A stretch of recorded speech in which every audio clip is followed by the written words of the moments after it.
Saat melihat foto yang diambil dari pesawat luar angkasa atau stasiun luar angkasa internasional yang menunjukkan objek diterangi matahari seperti bumi atau bulan, pasti terlihat ada yang aneh. Luar angkasa terlihat terlalu kosong. Tidak ada pemandangan indah dari langit malam yang penuh bintang.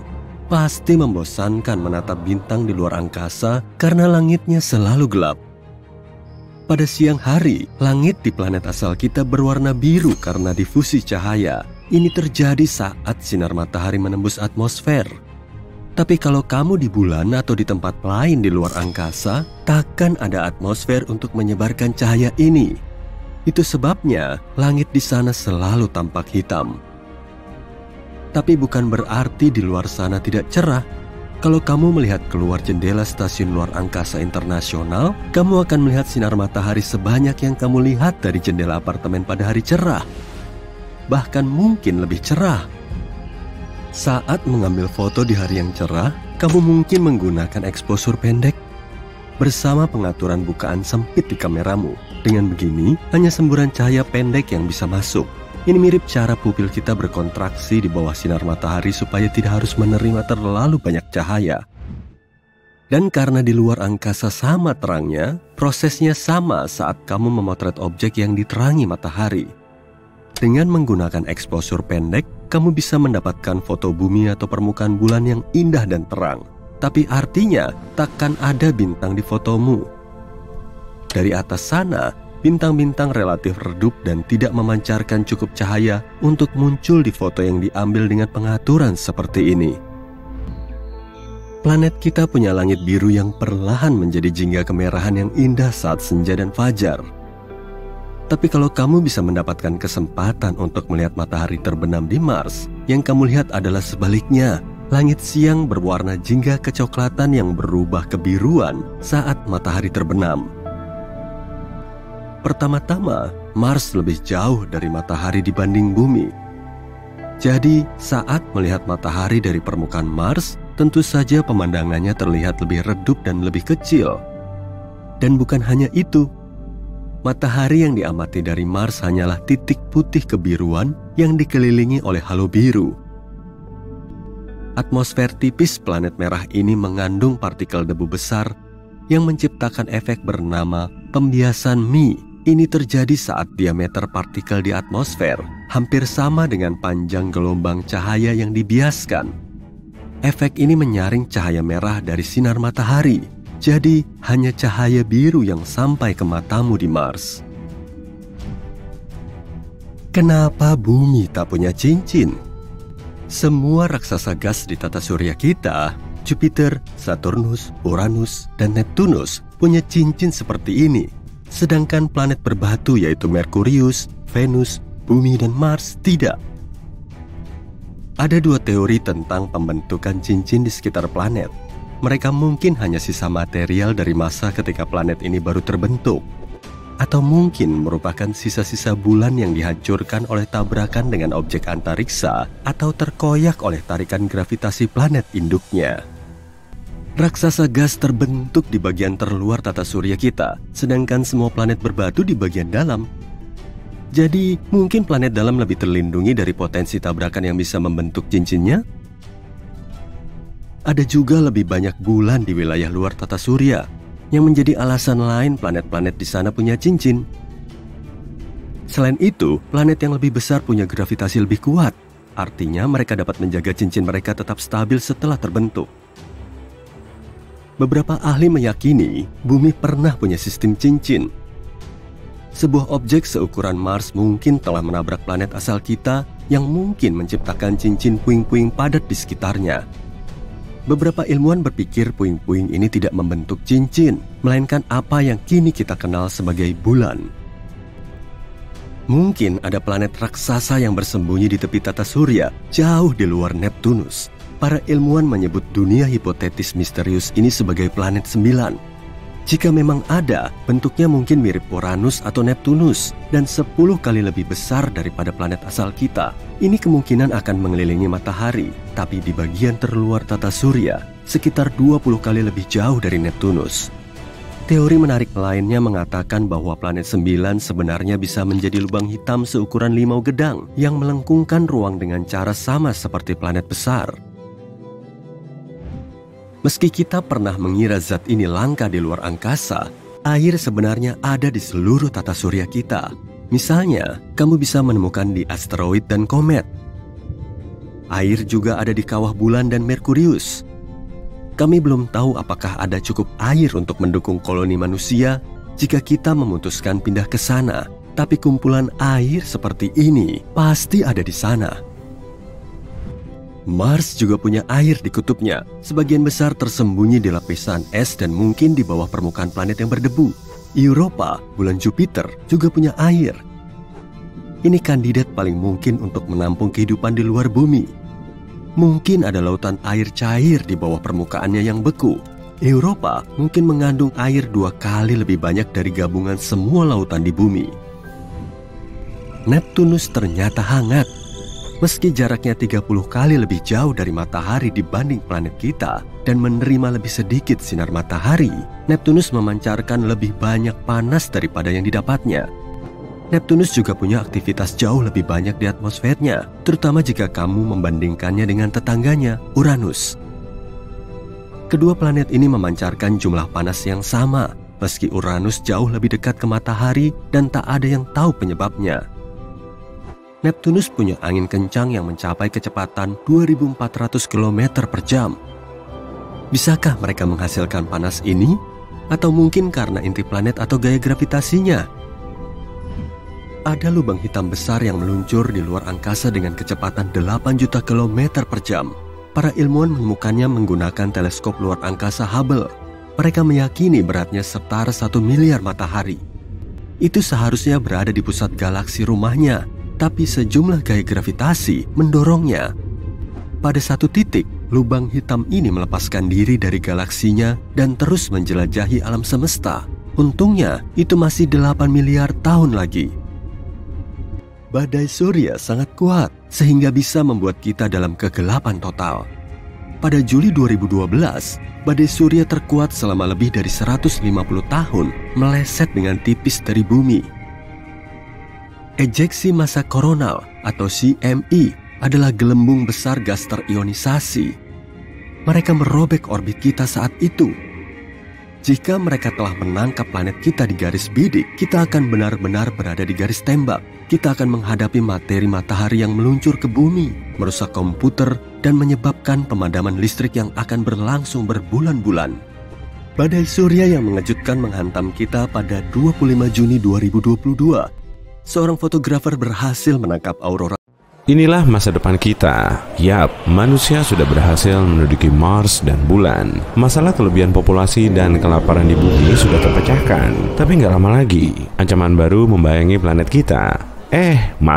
Planet-planet kita dan juga bulan. Begini, para ilmuwan telah menemukan bahwa dalam 150 tahun matahari akan meledak dan menghancurkan seluruh tata surya. Ya ampun, kita punya cukup waktu untuk membangun armada pesawat antariksa besar dan mengevakuasi semua orang. Tapi waktu ini nggak cukup untuk menciptakan lompatan antariksa kayak di film fiksi ilmiah. Sudah lama kita tidak menemukan planet baru yang mungkin layak huni, dan planet terdekat yang ada jaraknya beberapa juta tahun perjalanan. Nggak ada pilihan lain, manusia dievakuasi ke pesawat antariksa raksasa dan perjalanan super panjang pun dimulai. Beberapa dekade telah berlalu, kita meninggalkan tata surya dan melihat matahari kita meledak. Terjadi ledakan besar, lalu hening, nggak ada lagi cahaya. Cuma bintang-bintang kecil jauh dan kedalaman antariksa yang pekat dan tak terbatas. Semua pesawat berada dalam mode autopilot yang sama dan nggak akan keluar jalur apapun yang terjadi. Meski semua orang di dalam yang menghilang, pesawat itu akan tetap sampai ke tujuannya. Jadi, sisi baiknya, manusia akan bertahan selama jutaan tahun lagi. Sisi negatifnya, karena waktu yang dihabiskan untuk transportasi antariksa ini, kita bakal kelihatan berbeda, jauh berbeda. Pesawat yang tiba di planet baru akan dipenuhi biomasa berdenyut tak berbentuk yang duduk di dalam eksoskeleton logam. Begini prosesnya.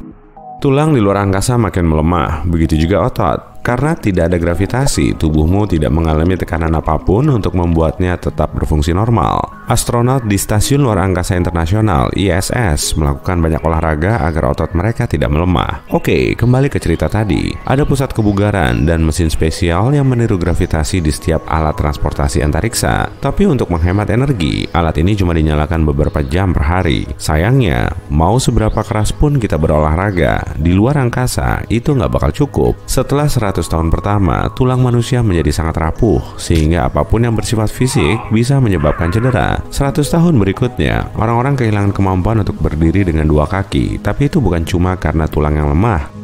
Setelah bertahun-tahun dalam gravitasi nol, tubuh manusia berubah banyak. Ada satu masalah besar, orang-orang kehilangan keseimbangan. Kalau berusaha berdiri, kamu akan jatuh begitu saja. Kapten pesawat membongkar mesin gravitasi. Toh sudah tidak berfungsi. Semua peralatan olahraga di sana pun sudah dibongkar sejak lama dan digunakan sebagai suku cadang pesawat. Kurangnya gravitasi bukan cuma membuat manusia lebih lemah, tapi juga lebih tinggi. Tulang belakang butuh gravitasi agar tetap stabil. Dan kini, semua cakram tulang punggung sudah meregang. Manusia mulai kelihatan mirip mainan tiup. Semua orang diberikan lengan dan kaki mekanis yang harus dipakai untuk beraktivitas.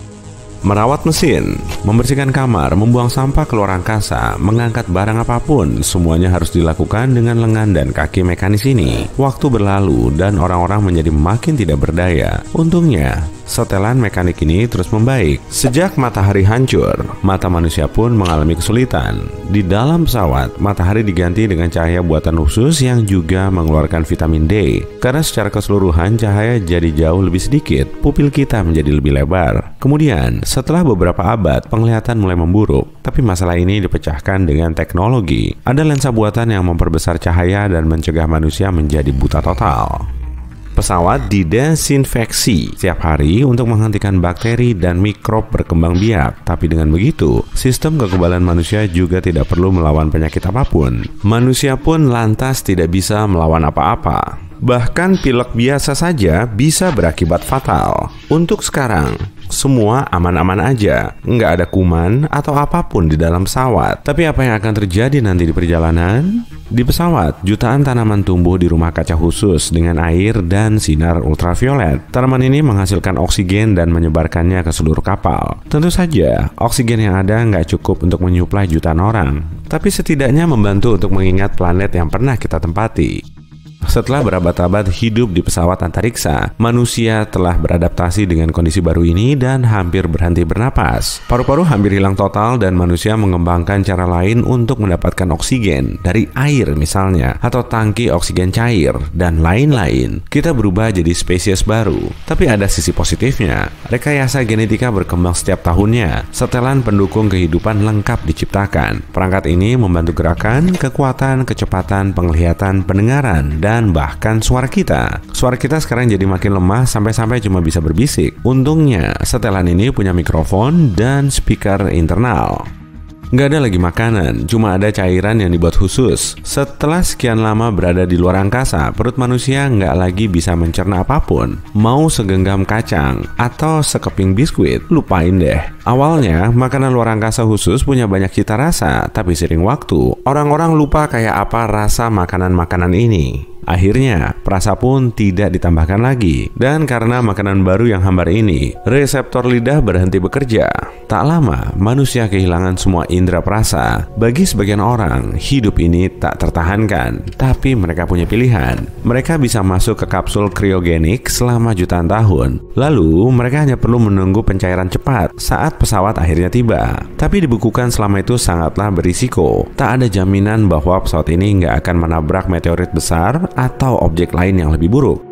Orang-orang mulai mengambil pendekatan yang berbeda. Mereka mengunggah akal mereka ke komputer pusat. Ini lebih aman dan nggak butuh banyak daya. Dan saat bangun, kamu bisa mendownload pikiranmu ke setelan manusia baru yang sudah dimodifikasi. Beberapa orang memutuskan untuk tetap terjaga dan menjalani kehidupan yang normal. Ribuan tahun berlalu, lalu jutaan. Manusia kelihatan sangat berbeda sekarang. Semua anggota badan kita sekarang buatan dan exoskeleton yang kita pakai dikendalikan oleh kekuatan pikiran. Dengan berlalunya tiap milenium, lengan, leher, kaki, dan tulang belakang semuanya makin kecil. Tulang rapuh perlahan larut dan hilang. Mata, hidung, dan mulut menghilang. Otak tidak lagi dilindungi tengkorak, hanya dibalut oleh kulit lembut. Hanya akal kita yang tersisa. Saat ini, manusia adalah robot kuat berteknologi tinggi yang diperintahkan oleh kantong kecil berdenyut berisi otak.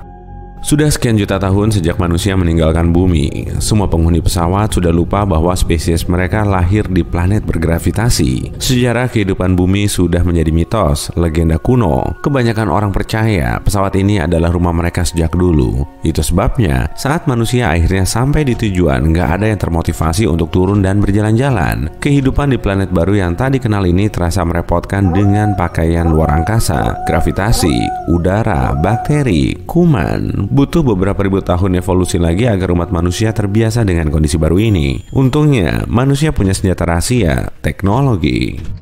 Saat ini semua manusia sudah di-download dari komputer pusat ke setelan robot baru. Manusia menghadapi pilihan, turun dari kapal dan menjadikan planet ini rumah baru mereka atau tinggal dan tetap di kapal. Mereka yang tinggal di kapal berangkat keluar angkasa lagi untuk menjelajahi galaksi dan mencari dunia baru. Orang-orang yang memutuskan untuk tinggal di planet baru harus beradaptasi dengan kondisi baru. Situasi di sana sangat berbeda dari bumi. Kepadatan udaranya berbeda, pola cuacanya berbeda, dan ada unsur kimia baru yang aneh. Perlu jutaan tahun lagi sebelum robot otak berubah bentuk. Suatu hari, keturunan manusia jauh ini akan ingin meneliti asal-usul mereka. Mereka akan menciptakan pesawat yang bisa melompati ruang dan waktu. Penelitian akan membawa mereka kembali ke masa lalu yang jauh, ke planet bumi yang kecil, ke masa sekarang. Mungkin kedengarannya aneh, tapi bayangkan kalau besok ada yang mendarat di halaman belakangmu dan mereka adalah keturunanmu dari masa depan. Orang-orang yang tinggal di pesawat mungkin akan menemukan planet baru dan memutuskan untuk tinggal di sana. Tubuh mereka akan berubah dan beradaptasi juga. Jadi, dalam miliaran tahun, alam semesta akan dihuni oleh berbagai makhluk menakjubkan yang semuanya punya satu kesamaan. Mereka semua dulunya adalah manusia.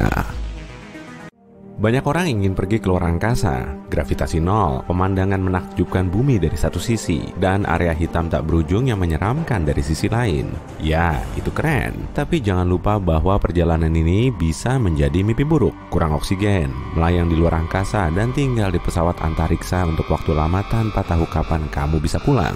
Hal terakhir ini terjadi kepada seorang astronaut Rusia. Dia merupakan salah satu astronaut yang paling lama tinggal di luar angkasa. Insinyur penerbangan berumur 33 tahun, Sergei Krikalev, menghabiskan 311 hari di gravitasi nol di stasiun luar angkasa Mir. Tapi itu bukan bagian paling menarik dari cerita ini. Perjalanan panjang Sergei dimulai pada 18 Mei 1991. Hari itu, dia naik pesawat pengangkut dan pergi ke luar angkasa menuju stasiun luar angkasa Mir. Pada 20 Mei, pengaitan dengan stasiun selesai. Di sana, bersama seorang insinyur lain, Sergei melakukan tugas luar angkasanya. Mereka keluar pesawat beberapa kali, melakukan perbaikan, mengurus stasiun, dan melakukan percobaan sains. Saat kamu punya teman dan banyak pekerjaan, tinggal di luar angkasa tidak begitu sulit. Tapi keadaan memburuk saat Sergei harus pulang. Menurut rencana, misi itu seharusnya berlangsung selama 5 bulan. Seorang astronaut baru seharusnya menggantikan astronaut lama. Pesawat pengangkut akhirnya mengait dengan stasiun, tapi pada 10 Oktober, hanya satu astronaut yang kembali ke bumi. Sergei ditinggalkan sendiri di stasiun Mir. Dia melanjutkan pekerjaan sebagai satu-satunya insinyur penerbangan. Stasiun itu tak boleh terus kosong. Mereka harus mengirim orang untuk menggantikan Sergei. Dia tak siap untuk berlama-lama di luar angkasa. Dia tak dilatih untuk itu, tapi tidak ada pilihan. Dia tak bisa meninggalkan stasiun begitu saja. 1 bulan berlalu, mereka memberitahu Sergei bahwa dia akan segera pulang, tapi hal tak terduga terjadi. Mereka menghubungi Sergei dan berkata dia tak bisa kembali karena negara yang berjanji untuk membawanya pulang sudah tidak ada. Pada masa ini, krisis besar dimulai di Rusia. Kepulangan kosmonaut tidak dapat dilakukan karena tidak ada uang untuk itu. Bayangkan saja kondisi Sergei. Kamu berada ratusan kilometer dari rumah di luar angkasa yang gelap, sendirian, dan tidak tahu berapa hari lagi kamu harus berada di sana. Hari-hari berlalu dengan lambat, berminggu-minggu, lalu 1 bulan berlalu. akan jauh lebih mudah jika tinggal di luar angkasa tidak membahayakan kesehatanmu. Tapi dalam kondisi gravitasi nol, tubuh manusia mengalami kerusakan serius. Pertama, itu melemahkan otot. Tubuh tidak menerima beban yang diperlukan, dan otot terus berada dalam kondisi lemas sehingga menyebabkan distrofi. Ya, astronot memang melakukan olahraga setiap hari, tapi ini tidak cukup untuk menjaga kebugaran tubuh. Selain otot, tulang juga mulai lemas. Manusia menjadi lemah. Bahkan setelah 6 bulan hidup seperti itu, astronot butuh waktu lama untuk kembali ke kondisi sebelumnya setelah pulang. Selain itu, ada banyak radiasi di luar angkasa yang berbahaya bagi manusia. Itu berasal dari beberapa sumber sekaligus. Radiasi utama berasal dari matahari. Di bumi, kita terlindungi berkat medan magnet bumi. Hampir semua radiasi terkumpul di atmosfer atas dan tidak mencapai kita. Akumulasi radiasi di atmosfer ini juga buruk bagi astronot. Tapi radiasi terburuk adalah radiasi galaksi. Itu berasal dari bintang dan galaksi jauh. Ini berdampak besar bagi seluruh makhluk. Radiasi memicu banyak kondisi tidak menguntungkan dan menghancurkan tubuh pada tingkat sel. Sekarang, semua pesawat antariksa dan stasiun luar angkasa internasional dilengkapi dengan pelindung dan lapisan yang memantulkan radiasi. Namun tetap saja, itu tidak memberikan perlindungan 100%. Di luar angkasa, sistem imun astronot berubah. Tidak ada kondisi yang membuat imunitas bisa lebih kuat. Sepertinya tidak ada masalah dengan tidak adanya bakteri dan mikrob. Tapi, sistem pertahanan tubuh menjadi lemah. Manusia menjadi lebih rentan pada mikrob yang bisa dibawa oleh astronot lain. Kamu juga punya pantangan makanan serius. Makanan dalam tabung tidak mengandung banyak vitamin seperti dalam produk alami. Tanpa vitamin, tubuh semakin lemah. Dan terkadang, astronot harus keluar dari pesawat. Itu bukan hal mudah. Pakaian luar angkasa besar dan tidak nyaman. Itu mengekang gerakanmu dan menekan tubuh. Bekerja di luar angkasa bisa berlangsung beberapa jam. Pada saat ini, kamu berkeringat banyak. Salah satu filter pakaian ini bisa rusak dan semua cairan yang dilepaskan tubuh bisa menyebar ke seluruh pakaian dan terkena wajahmu. Matamu bisa berair. Tetesannya bisa mengganggu pandanganmu. Ribuan bahaya bisa menunggu astronot pada misi di luar angkasa. Bayangkan kamu melakukan perbaikan lalu terjadi masalah. Kunci pas melepaskan skrup dan itu terbang. Misalnya, kamu mencoba menangkapnya dan tak sadar terlepas dari pesawat. Kamu menangkap skrup itu, tapi tubuhmu sudah melayang-layang. Tidak ada yang bisa kamu pegang. Tapi untungnya, kamu punya tali pengaman. Omong-omong, itu bisa lepas dari pakaian luar angkasa karena kamu asal-asalan memasangnya. Begitu tali itu putus, tubuh mengubah sudut terbang. Sekarang, kamu bukan hanya melayang, tubuhmu berputar saat ini. Bumi dan ruang gelap terlintas di matamu. Jadi, kamu mengerti, pasti ada risiko. Tapi hal seperti itu tidak terjadi pada Sergei. Semua astronot berlatih lama untuk siap menghadapi masalah. Mereka mendapat fisik yang bagus dan kehilangannya saat melakukan misi. Ada pula faktor psikologis. Tubuh melemah. Kamu tidak menghirup udara segar, kamu tidak bisa bertemu teman-teman, dan kamu tidak punya kesempatan untuk pulang. Lapisan kecil dinding memisahkanmu dari kehampaan dingin luar angkasa. Semua ini menyebabkan stres yang juga melemahkan sistem imun dan membahayakan sistem saraf. Untungnya, astronot juga mendapat pelatihan psikologis. Mereka bisa menjaga kendali diri dalam situasi paling stres sekalipun. Tapi saat kamu sendirian di luar angkasa selama lebih dari 6 bulan dan tak tahu kapan akan kembali, kamu bisa benar-benar gugup. Untungnya, Sergei tidak panik. Dia melakukan tugas hariannya, berlatih dan tentu saja merindukan rumah. 1 bulan kemudian, dia mendapat respon yang sama. Kami belum bisa memulangkanmu. Negara ini sedang dalam kesulitan.